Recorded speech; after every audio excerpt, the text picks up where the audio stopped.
because I have a very loud voice, so I'm going to try to not scream because I have been instructed to use this mic. First and foremost, let me just start off with a question, because I know this time is going to fly and we've got so many other sessions. So we're gonna start with a question. And when I ask you this question, please take a moment to really answer it from a vulnerable place. And please do not answer it based on what you think others want you to say. Is that fair? Is that okay? All right. And then everyone also should have their worksheet. Before we actually get into the question, and pardon me, my name is Denise Thomas. I am founder and owner of The Effective Communication Coach. Thank each of you for making the decision to be in this room. That means so very much to me. Most of you I know and consider family. So again, thank you. Y'all look and smell amazing. This is like the best smelling and looking room I've had in a long time. So seriously, thank you so much for starting your day with my session. This session focuses on what many of us as leaders and leaders that traditionally work in environments where we are the only one. Now, let me just say this, because most of us in this room identify in some shape, form, or fashion in that category that I despise, but I'll go ahead and use the word for the purpose of this session, minority. The reason why, off the record, I don't like the word minority is because if you look at the first 5 letters of the word, what is that word? And there is nothing minor about anyone in this room. Do y'all receive that? So please, as we are currently in a climate where, and I know many of you probably felt the same way, we are currently in a climate where even for those that are American citizens, the Vice President of the United States told the country that you don't have to apologize for being white anymore, which for me translated to you don't have to apologize for being racist anymore. So in October of 2025, I released my first book, The Only One in the Room. The subtitle of the book, and I'm going to paraphrase, is How to Transform Your Differences. And let me be clear, if you don't take anything else away from this session, please know, and many of us have heard this term before, each of us in this room have what we call the UVQ. Anybody familiar with UVQ? Good morning, Charity. Thank you so much for being here. UVQ, thank you. UVQ, everybody in this room has UVQ. It's like DNA. It's your unique value capabilities. You should have already started this morning with the mindset of not whether or not I'm going to use my UVQ, but how am I going to use it and how are people going to be impacted? Now, I'm not just saying this because he just walked into the room. Cordell Carter is someone who has a gift. Cordell Carter II. Let me put some respect on his name. He has taken his journey in terms of knowing that and I'm not just saying this because he's in the room, but everybody knows Cordell, everybody knows this. Okay, let's just be authentic. Just shout out words to describe Cordell Carter II's unique value capabilities. Just shout them out. Oh, they said at the same time. Innovative. What else? Stylish. A to the man on that. Give me one more. Uplifting. I'm going to add one. It's not actually one word, but it's more of a phrase. Cordell Carter II is a disciple. And for those that are believers or their faith, you know that disciple comes from the word discipline. It means that I know that I am required to do something. I have a higher power that guides me, but in that unique value capability, I'm going to use my power as a disciple to bring others Y'all with me? Each of us in this room, when we come to the festival of the diaspora, we are bringing our UVQ. Reggie, how many people in here know Reggie? Shout out some words to describe his UVQ that you've experienced or witnessed. Business. Look, when I tell you, when Sean Carter, also known as Jay-Z, said, "I'm not a businessman, I'm a businessman," I guarantee you Reggie gave him that bar. I guarantee it. He's just being modest. So each of us in this room have a UVQ, but let me tell you what transformed my life. You see, the thing about it is when you are a minority, but you really know that you're part of the majority, there are going to be groups and people that wake up in the morning with the intention of making you feel that you are less than, that you don't belong in certain rooms. So there has to be your awareness that drives you to say, even though I wasn't invited, I belong in this room.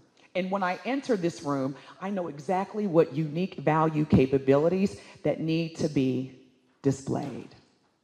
And it should be not only unique, but most importantly, it should feel authentic.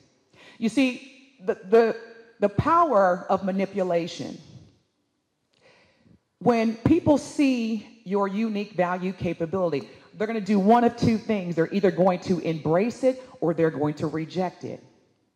There's also the fear of, how does Dr. Katrina keep being the genius that she is when she's supposed to be what? A minority. Do you see what I'm saying? I wrote the book because over the course of my professional trajectory, I was commonly described as, okay, let me just see. What do y'all think in corporate America? What were some of the adjectives that was used to describe me? Just shout them out. Loud, aggressive, funny. Yep. Thank you for that compliment. What else? Arrogant. Yes. Now, if I did like Wonder Woman and turned into a straight white man, what would be the words? Same demeanor.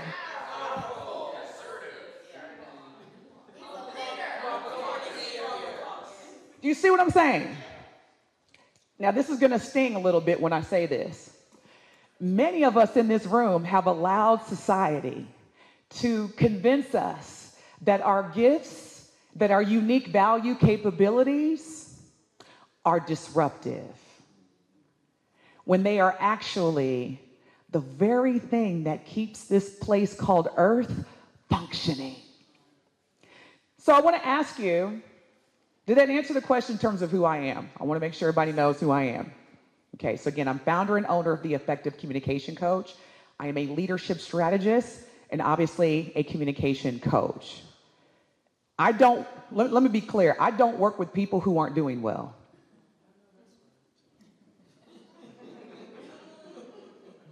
And I'm glad that y'all appreciate that with the laughs. I do not partner with let me be politically correct. No, I'm not going to be politically correct because Jevin just walked in the room and he said I could just say whatever I want to say as the chairman of the board. Quit normalizing mediocrity.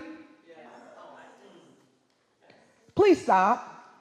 Because here's the thing, sometimes when you're the only one in the room, people will mistake you. For example, when I'm negotiating with clients, when clients reach out to me, now, what did I just say? When they reach out to me, because again, as a disruptor, I don't chase, I attract. And for the people that really matter, I do not chase. I used to, Reggie. Let me not front. I was that, well, how come I wasn't invited? Well, how can I get a seat at the table? Now, wherever I am is exactly where I'm supposed to be. I'm going to use our encounter yesterday. So I ran into Reggie. Me, Tanya, and Letitia, we ran into Reggie yesterday in Old San Juan. And Reggie was sharing his agenda for the day. And a very, very important person had connected him with a family here. Now, full transparency, 10 years ago, I'd be like, well, I want to go. How do I get the seat at that table? No. See, it's not about chasing. It's about operating in your superpower, because then organically, you will be amazed at what you attract when you stop worrying about, do I fit in? Do I belong? And operate with the mindset that I'm here. What can I do to support? What can I do to lead? What can I do to guide? What can I do to innovate? What can I do to even disrupt the monotony? And when you operate in that mindset, let me share you one more story about the book, and then we're going to get into some work. Y'all, I could be here till midnight, I'm telling y'all right now. I spoke at a conference in Chicago. Y'all know this story. Spoke at a conference in Chicago. Now, during the preliminaries to get prepared for this conference, the client said, you're going to be the opening keynote, and our closing keynote is going to be the Stephen Covey. I was like, ooh, from Franklin Covey? Trust and Inspire? His father, 7 Habits of Highly Effective. I was like, and they were like, and by the way, now y'all stay with me, this is a good story, I promise. By the way, we don't need any fangirling, so if you see him, just act accordingly, respond to his energy. So I'm like, all right, I wasn't gonna say nothing to him anyway, shoot. After I finished speaking, I did not know that Stephen Covey, and when I tell y'all this story, I need you to receive it, because this is a testimony on being the only one in the room. Because I'm a little black girl from Evansville, Indiana. I know, nobody's heard of it. I get it. It borders Kentucky in the United States. We got Hoosiers in the building. Hoosiers are what we call people from Indiana. And so, little black girl from Evansville, Indiana. I finished my keynote. I walk off the stage, and I was walking towards the back because there was water. As I'm walking towards the water, here comes who? So I'm like, okay, be cool. I ain't supposed to say nothing to him, so let me just, get my water and just keep it moving. That's all I kept hearing in my, because remember, when you are used to being the only one in the room, you are always conditioned to seek either validation or permission.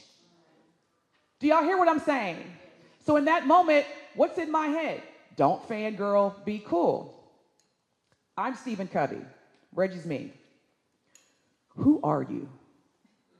You are incredible. And I'm like, he was like, that was amazing. And I was like, oh my gosh, thank you. Fast forward, he says, how do I stay connected with you? Like, where's your book? I don't have a book. He was like, you don't have a book? He said, and when you buy my book, when you read, I'm sorry? It's not here, but it's on Amazon.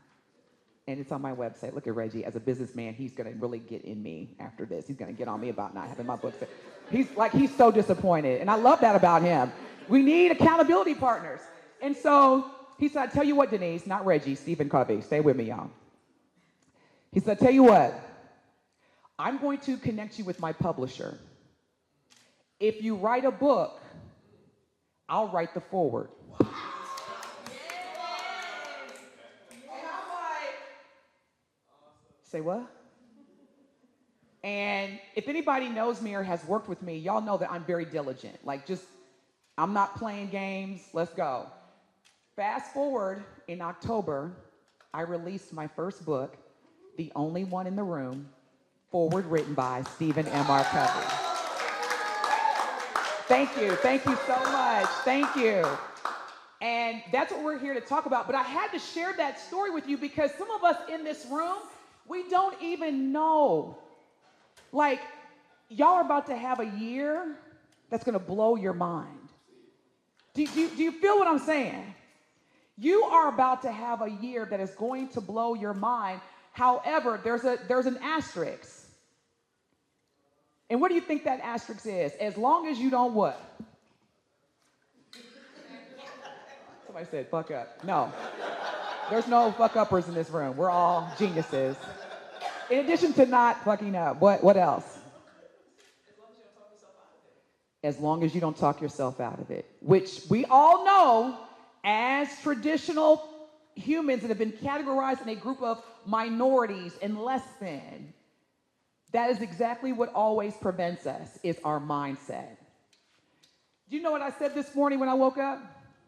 First of all, I looked in the mirror and I was like, damn, I am so freaking fine. This work has paid off. Second thing I said is, no, actually, I take that back. The first thing I said, this is the day the Lord has made. We will rejoice and be glad in it. Then I said, mirror, mirror on the wall. And then I said, today, God, I know you're going to blow my mind. Something amazing is going to happen to me today. Something amazing is going to happen to Letitia today. Something amazing is going to happen to Tanya today. Something amazing and incredible is going to happen to Heather today. I just started speaking it into existence. And every time I do that, y'all, every time something amazing happens. Do y'all hear what I'm saying? They told me do not fangirl. Stephen M.R. Covey. And my first book, who wrote the foreword? Do you see what I'm saying? He fanboyed me. Now with that, do I have y'all's attention? Yes. So, I want you to think about the last time or the most significant time that you felt like you were the only one in the room. And let me also be clear, being the only one in the room isn't just based on physical appearance. Are y'all with me? Sometimes it's hard. Can I be candid? We're family. Most of us in this room know what it's like to be the smartest family member. Like, it's hard for me sometimes to go home for the holidays. This is what we talking about over dinner. It's the conversation. I feel like we had this conversation 30 times for the past 30 Thanksgivings. We're still talking about it. So that's part of being the only one in the room, is being the smartest one in the room. Now, when you add the fact that you're either a person of color and or a woman,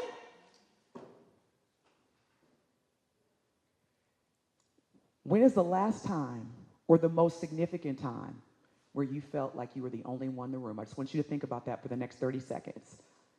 Just reflect. Don't worry about what anybody else is going to say, but just think about, and it could have been, you might say, Denise, on the way to San Juan at the airport. Or when I was in first grade, I knew being the only one in the room is also about really tapping into your superpower. Because I remember growing up in Evansville, every Black History Month, there was this big talent show. And in this talent show, you would have people who would dance, sing, Bobby Brown, Don't Be Cruel, a double Dutch bus coming down the street. And what did my mom have me do? Recite my Gwendolyn Brooks. Anybody remember Gwendolyn Brooks? Okay, it's right, because y'all are smart. Most of the time when I say Gwendolyn Brooks, people are like, I knew I was the only one in the room because my mom had me on stage and people were getting up and leaving and walking out because they were like, why is this little 8-year-old girl on a stage reciting a poem when people are supposed to be dancing, singing, or rapping? And at that moment, when I didn't feel nervous, I knew I had a gift. And while teachers were telling my mother to put me in special education classes, and even, yeah, I'm going to say this and see if I got me 80s and 90s folks in the room. Remember Ritalin? Yes. Remember everybody that was like me, put them on Ritalin. My mother was like, no, you will not subject my child to any type of prescription medicine. She has a gift and we're going to amplify it. So I'm saying that to you because I want you to understand the power of what you have. It is not a deficit. It is not a distraction. It is part of the reason why you should get comfortable with being the only one in the room. Are y'all with me? Yes.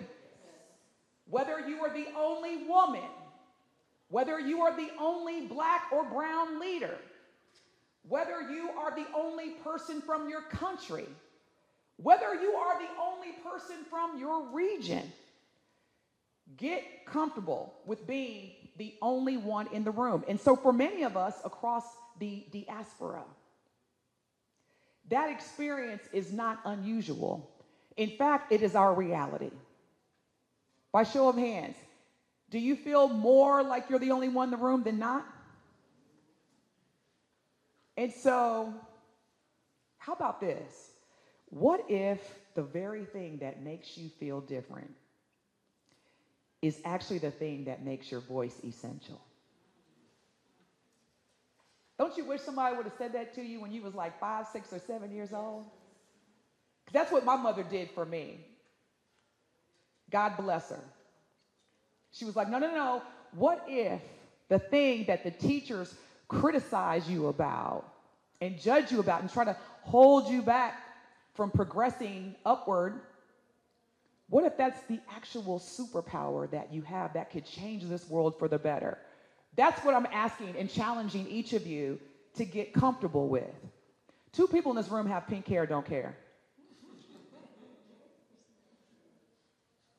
Is anybody going to leave this session and say, man, when I walked in the room and I saw Denise with pink hair, I just knew it was going to be a disaster? Look, Reggie's like, I did. Because I knew her when she had black and blonde hair. Yes, Charity, I'm sorry. Thank you. And you're welcome. What I love about Cordell and his entire team is that they said, when you present, we don't need PowerPoints, and you don't have to wear a blue, navy, or brown suit. And Reggie will tell you, because we're day one. We've been doing this since like the first diasporic festival. I was at, let me put my corporate. When you give me that pass, you see what I look like now. I can literally wear this all day. I could be out at 1 o'clock in the morning. Isn't it the same girl that was presenting this morning? I'm comfortable. And so when in the words of Coach Prime, when you look good, you feel good. And when you feel good, you play good. And when you play good, you win. So I'm okay being the only one in this festival that's speaking or presenting with all black leather on in Puerto Rico. And pink hair, don't care. Because now I'm able to give you what? Anita Baker, what? I'm giving you the what? Come on, somebody. See, the more and more that you conform, and you don't embrace the fact that you might be the only one with pink hair in the room because that's your superpower, the more and more you're going to sit there and wonder why am I not getting the promotions that I deserve? I literally had a great idea. John said the same thing. Everybody applauded for John. Nobody applauded for me. Because you're waiting on somebody to advocate and validate. When the person that should be doing that every day is. How many people in this room have hung out with me? Because I don't want to call you out, but 'cause you might be like, I don't want to know I hang out with you, Denise. Okay. All right. Really? Do you think that somebody could come up to me and say, Denise, you should probably wear your hair this way? Or Denise, you should does that come off as somebody, I'd be like, you know what, you're right.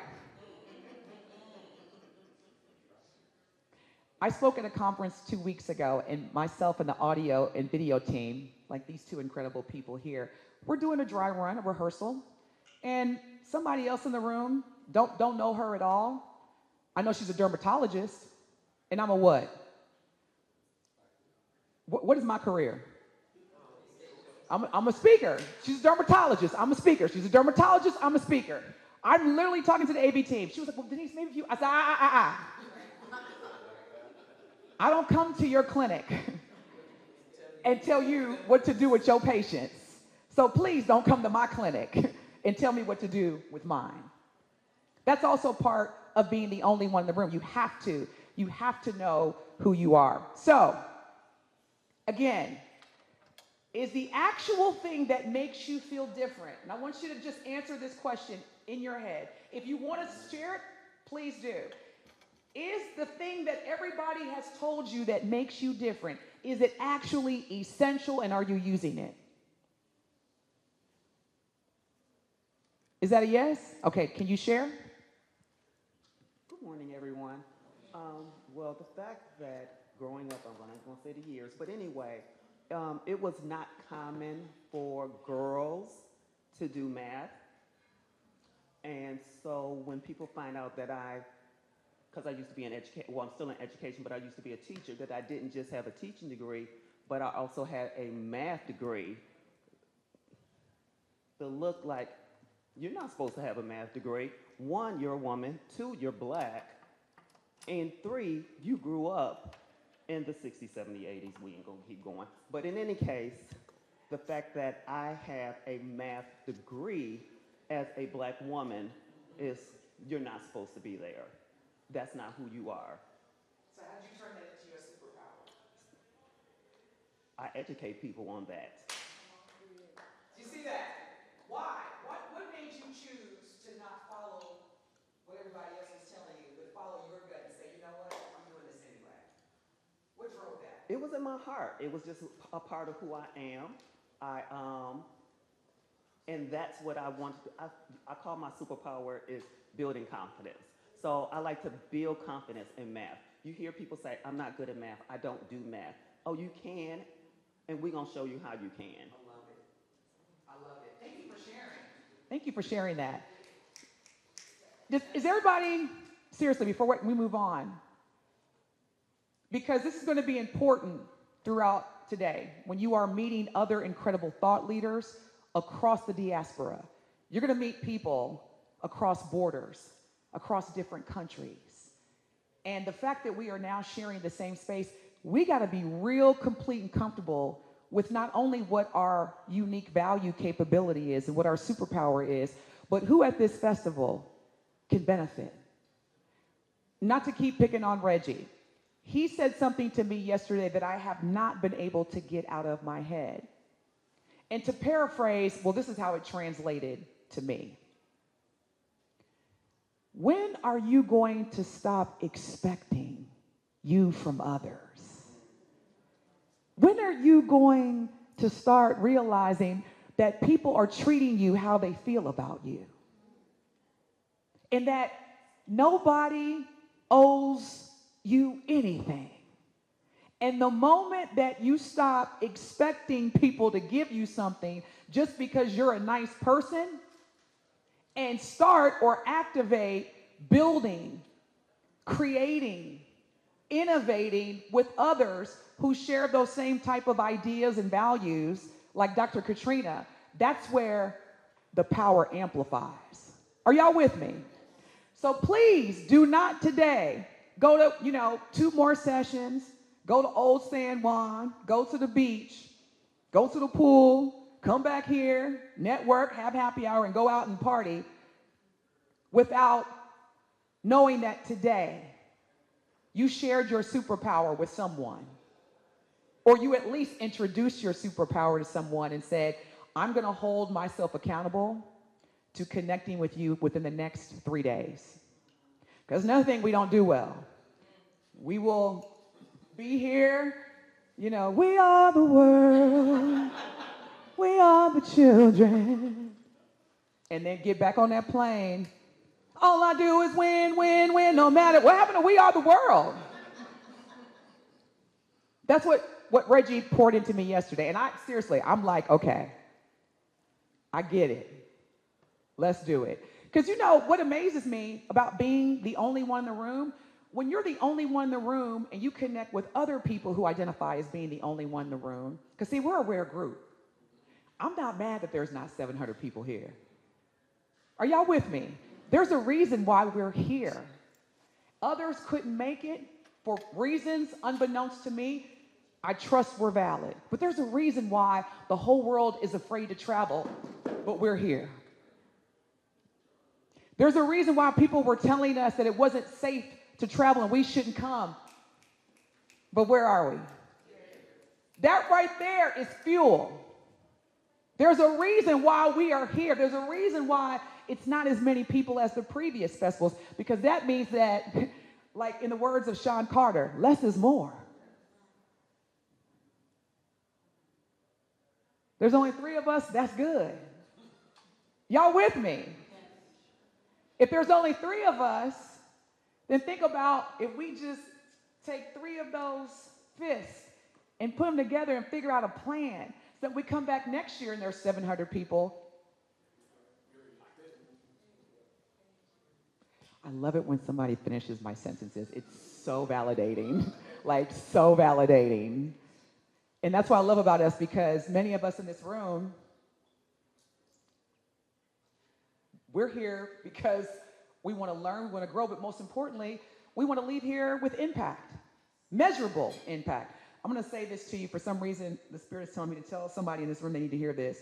If you can't measure it, it doesn't exist. Somebody needs to hear that. I don't know. God just told me to say that out loud. Okay? Quit holding people of power accountable for something they did not commit to. That we stand in solidarity, DE&I, you see how quick it went away? Do you know why? Y'all ready for this? It was never something that was a part of their accountability. And yet we fell for the okie doke. Oh, yes, I said it. Because we some forgiving people. I was going to say a bad word. We some forgiving. We forget and we forgive. And every day they wake up, what can we do now to make sure that our power isn't compromised? And we sitting here talking about, well, you said you were going to give me. Do you know the history of why we eat chitlins, black folks? Do you know the history of that? Because the slave master would give us the leftovers. Pig's feet, pig's intestines, pig's, what's the? Snout. Thank you. Pig snout. And so it tasted terrible. So you know how we, in our community, black folks say, you know, they put some seasoning on it. That's where it came from. We would take lard, and there was something else, and I can't remember, and use that to make the chitlins and the pig's feet taste good. Are y'all with me? I'm saying this for a reason. So while we're here at the festival, we got to take what we have and make it taste good so that we can eat good and we can win good and quit falling for the okie doke. Thank you, Reggie. That's what being the only one in the room is about. Now, on your worksheet, because I'm going to tell you right now, what we're doing here at the Festival of the Diaspora, yes, you're going to have a lot of great conversations. This is the perfect place to have impactful, pivotal conversations.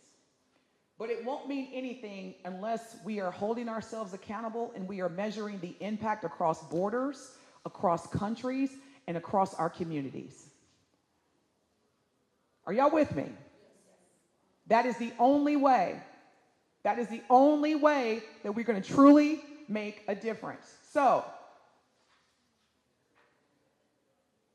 did y'all think about the time that you were the only one in the room?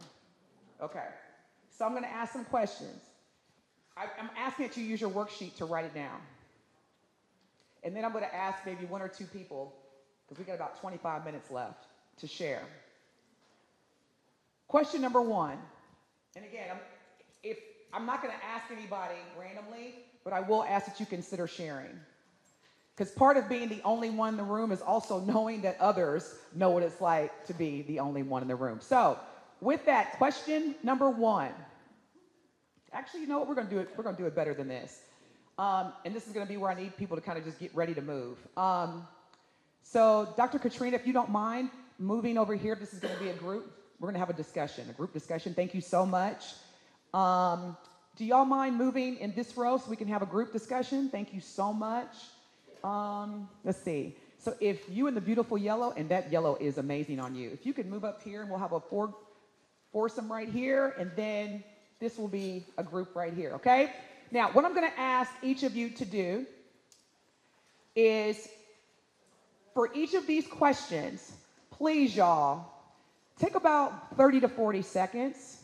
If you're not speaking, please listen. Are y'all with me? So everybody should have an opportunity to speak. And when you're not speaking, your superpower will be what? Because that's a superpower, okay? And again, just keep your responses as much as possible between 30, and 40 seconds. Now, the first question, I'm going to put my timer on, and then we'll just keep it rotating.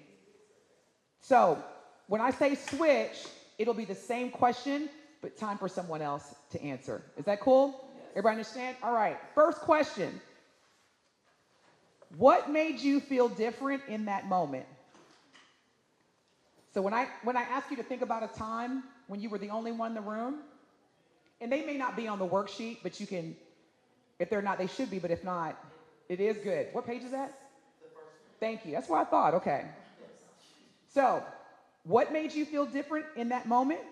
Question number 2, how did it affect your confidence or communication? Oh, we're going to do some work in this session. Yes, ma'am.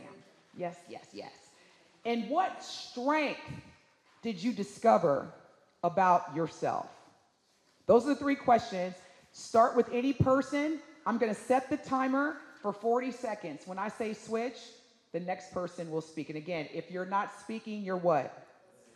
Not talking, chatting, texting, calling.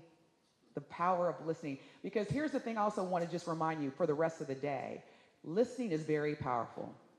It makes people feel as though they matter when you listen to them. It is such a powerful, powerful tool. All right, so anybody have any questions? Okay, so let me just get the timer going. And again, just try to keep your response to about 40 seconds or less. And when I say switch, please do so. Let's go.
share like an aha moment or something that they heard from their group member that really resonated.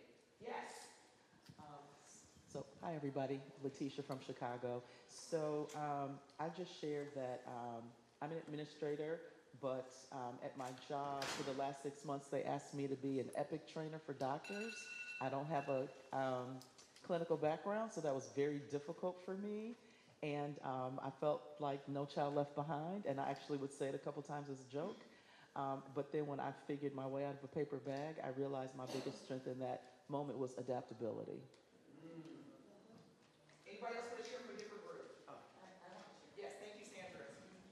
Um, Thank you, Tisha, for sharing. I think the aha moment for me was when Janiqua said that she was the first in the room, and first it was fear, but then it was, how do I make sure more people is in the room?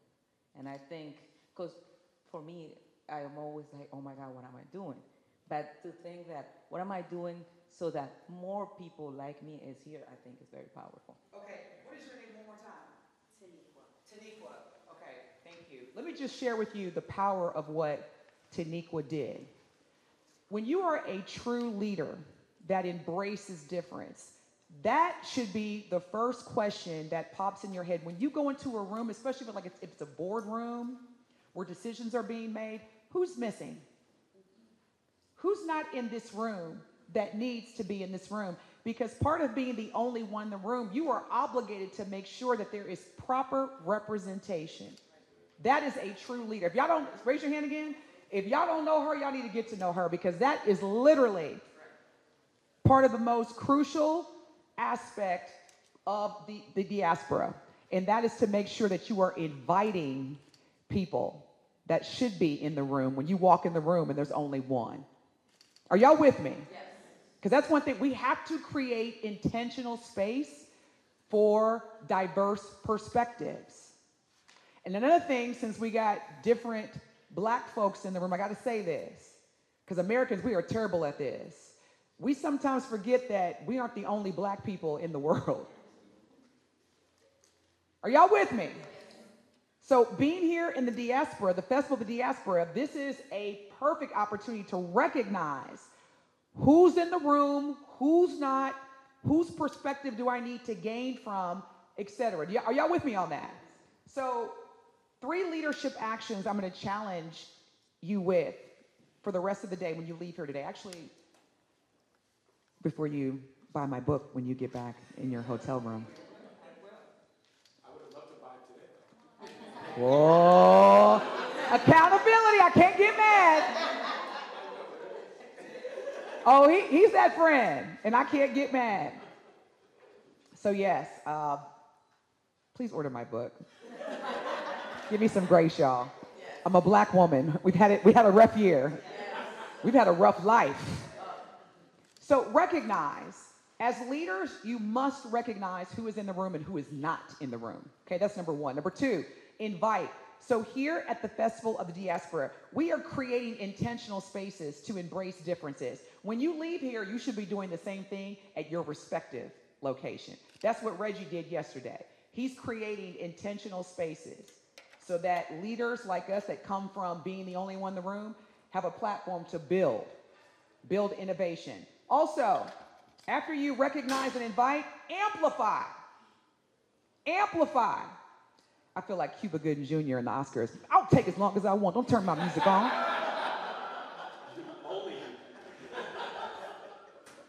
Number 3, amplify. What is that? When you hear that word amplify, what do you think that means in terms of being the only one in the room as a leader? Amplify. You just did it. Sandra, you just did it. So amplify is what? Oh, this is a big one. Come on, ladies. We talk about this all the time. Make sure that the right people are acknowledged and given credit. Because I'm going to tell y'all right now, there's a lot of us in this room that have had genius ideas, or as they call it, IP, intellectual property, that's not licensed, that's not copywritten, that's not trademarked. And we just had this conversation this morning. If you know Somebody who is used to being the only one in the room or used to being unheard is the creator, the innovator, the ideator, and they're not being credited or acknowledged. That's where you amplify. No, Robert. That was Charity's idea. Okay, so let's use integrity. We do have a code of ethics. It's section 1B on page 200. Oh, y'all think it's I carry the U.S. Constitution with me along with my Bible. It's not a game. Because sometimes you have to use their words to be like, no.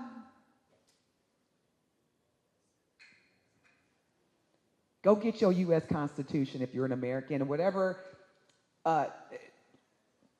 Constitution, I'm not that familiar, for your country, keep it in your back pocket. That was a side note.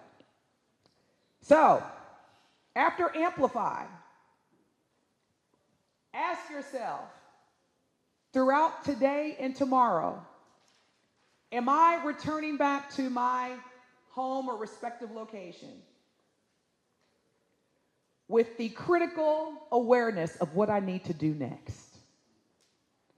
Before you get on that plane, you better have at least one action item of what you need to do next to further the mission and vision of the Festival of the Diaspora. Are y'all with me? And if you have a question mark, please, and I'm not being funny, talk to Reggie. If you're like, man, it's day 3 and I'm going to leave tomorrow morning, I don't really, talk to Reggie. And if there's anyone else who has ideas, raise your hand and say, hey, this is what I'm leaving with. Who's on board? Or speaking of Jerry Maguire, who's coming with me? That's what I'm challenging myself as well as you. And so in closing, as you're having conversations today, and I want you, this should be on your worksheet, but I want you to start to consider acknowledging, where do you see voices missing in today's leadership conversations? And if it's yours or your group that you represent, tell Cordell, tell Jevin, talk to somebody. And then if that includes the boardrooms, the government, media, global policy, education, then who's going to be the representative? It's your responsibility to establish that. And then also, what are you hearing today that reflects the power, which again is what Reggie put in my brain yesterday. This is a big one. Write this down, please, or put it in your phone. Because a lot of times we think of leadership, we think of one person, and then we think of followers. I want to challenge each of us in this room to think about a term that I'm adopting, especially today and tomorrow. It's called collective leadership. It's powerful. That is what the Trump administration does every day. I mean, we know there's one wizard behind the curtain, but at the end of the day, it's collective leadership. It's a group of people that want to continue being in power, and in order to be in power, I must oppress others. Why can't we do the same? So, with that, have I given you some things to consider and to take with throughout today? Yes. All right. Are you leaving here with something that you didn't have before you walked into those 2 doors? Yes. Okay, good. Then my work is done. And most importantly, thank you. Because I know there were options. So thank you for choosing to be in this room. Thank you for supporting me. And again, my book is titled, it's on the worksheet, The Only One in the Room. Now, let me just say this. As an artist, book sales are like record sales. We don't make money off of book sales. We use the book like artists use an album to go on tour, and that's where we make the money. So as you buy this book, know this. It's not about me. It's for you. It's what I call a leadership Bible. It's not going to be a one and done. So please invest in the book. You can purchase it on my website, which is also on the worksheet, www.realcomcoach.com, or you can go to Amazon. But I'm serious. I did not write this book to make money. I wrote this book because I want to make sure that as a leadership strategist and also somebody who was fanboyed by Stephen Covey, to show the world that that same little black girl that you told to be quiet, her first book First book, forward written by Stephen Covey. Straight white man, little black girl. Y'all make it a great day. I love you.